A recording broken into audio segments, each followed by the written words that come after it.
Hello, guys.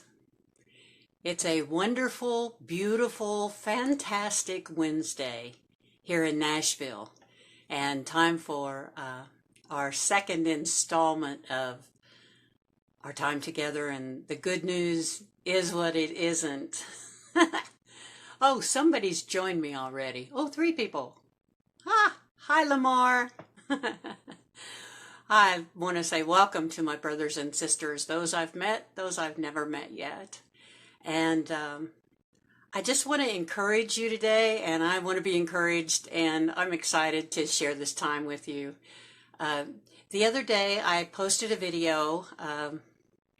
We did a little Facebook Live about the Great Cloud of Witnesses, and I wanted to elaborate on that. I had someone ask me if I thought that meant we're kind of all alone. And if you haven't watched that Facebook Live, please go and watch it and give me your comments and feedback. I would appreciate that very much, your insight. Okay, back to that video.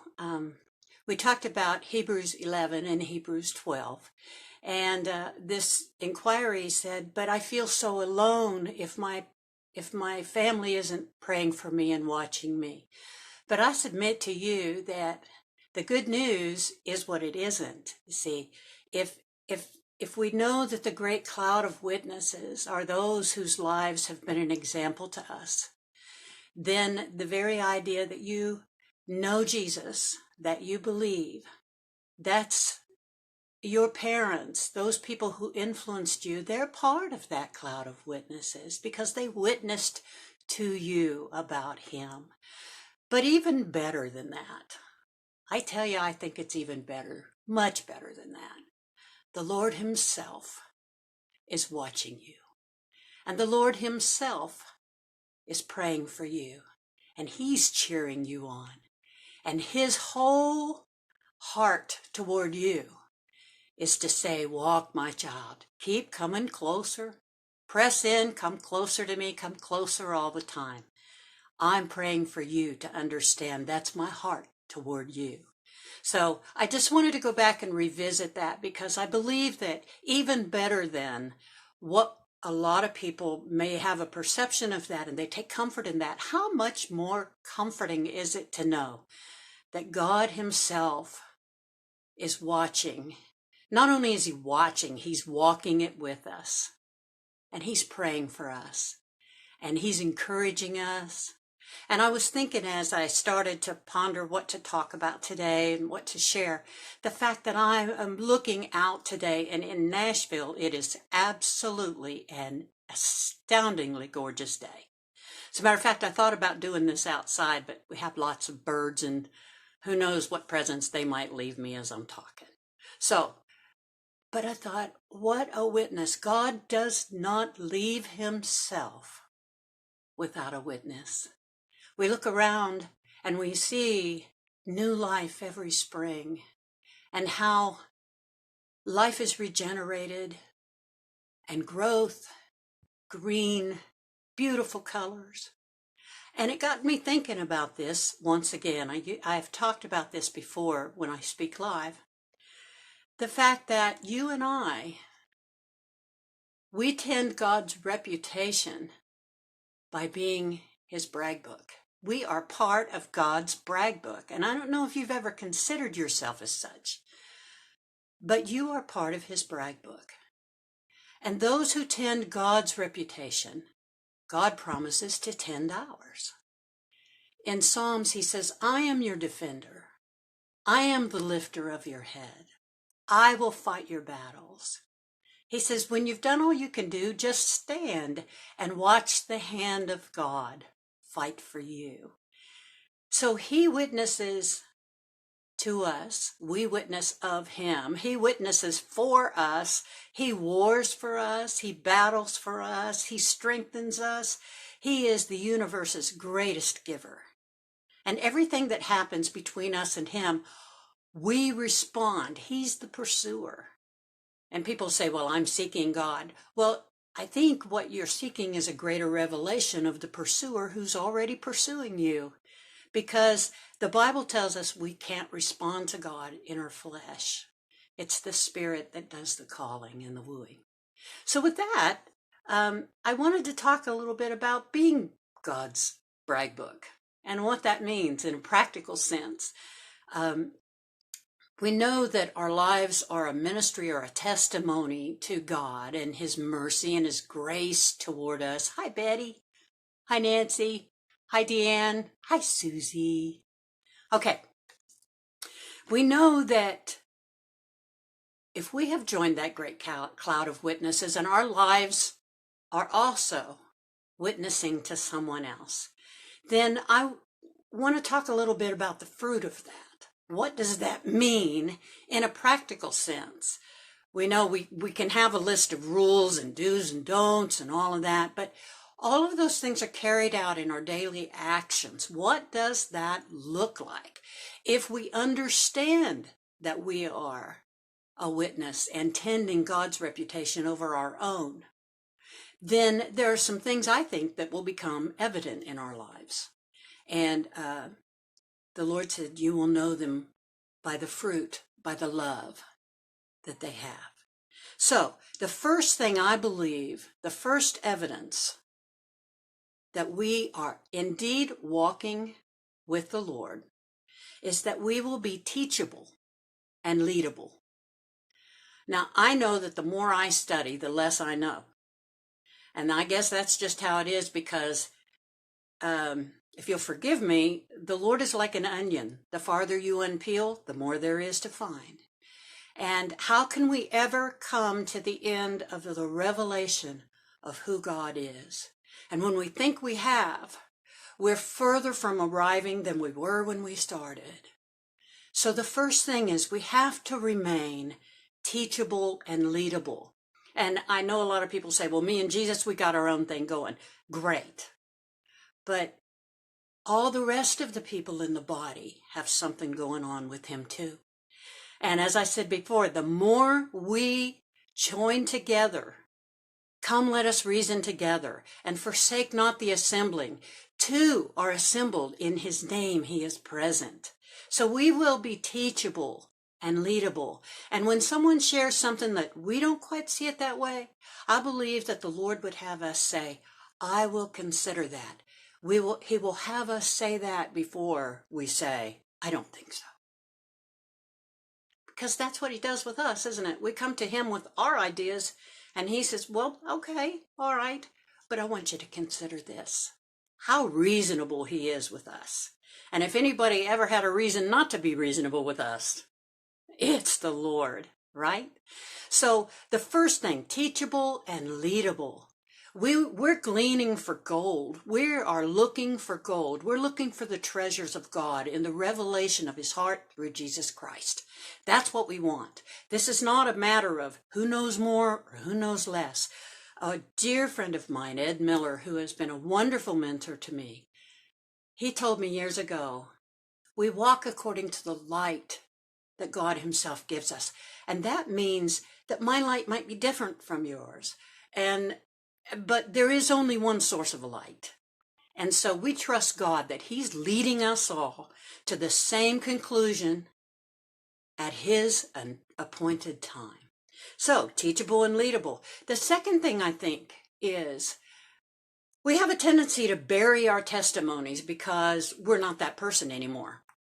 We're somebody else now. However, the world needs to hear not where we've been, but where God has brought us from and to.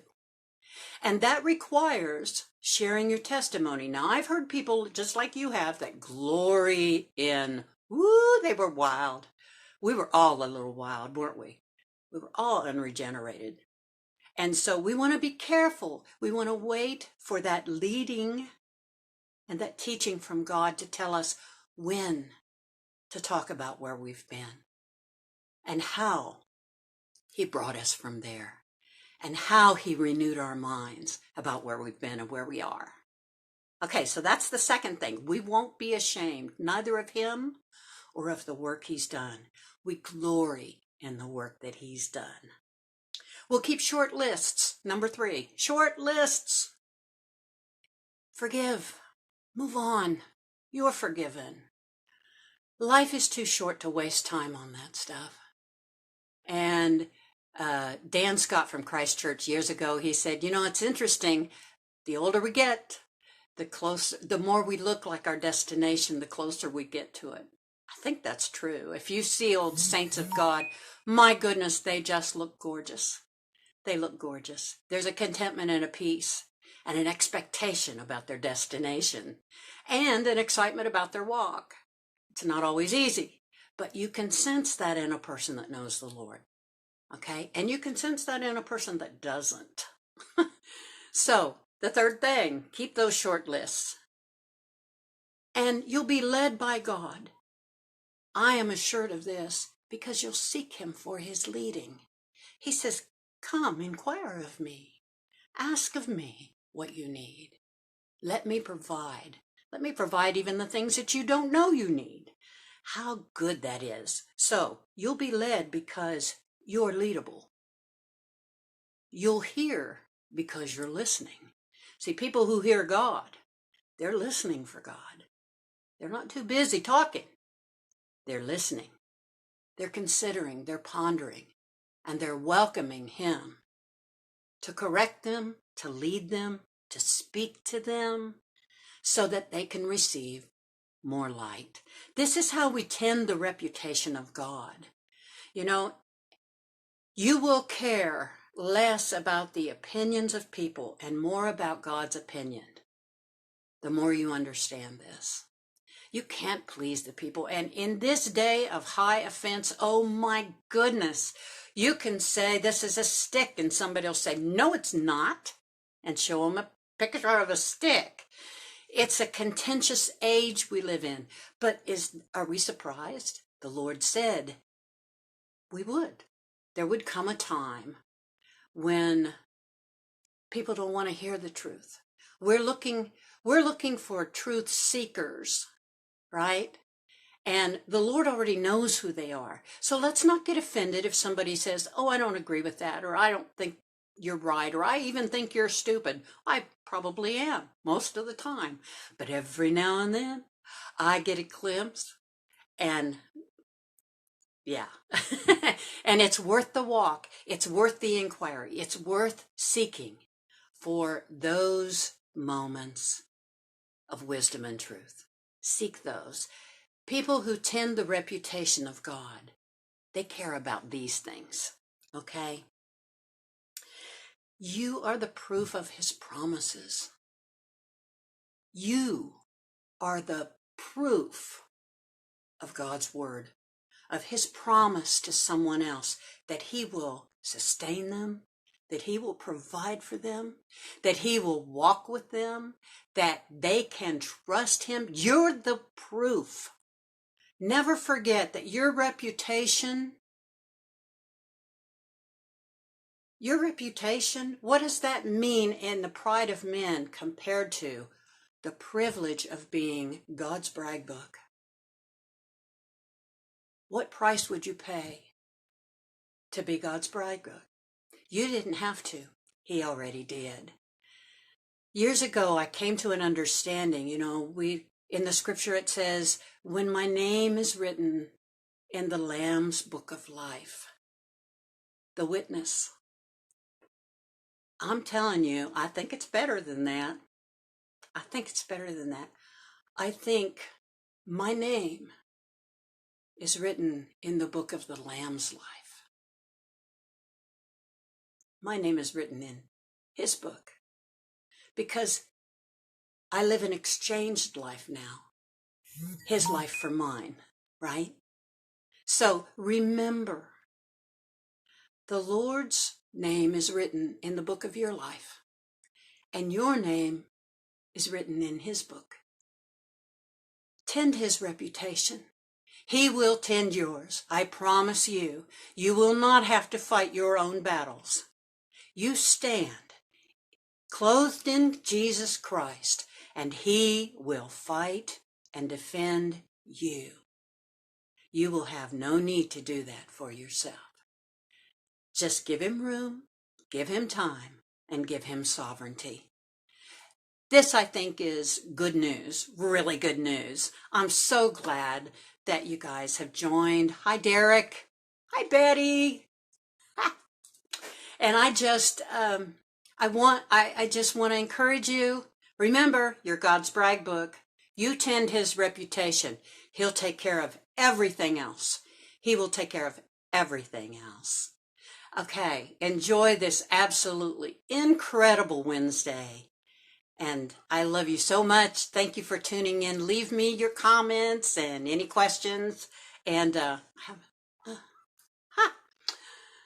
thank you for watching today and sharing your time with me. We'll see you next time. God's Brag Book. That's you.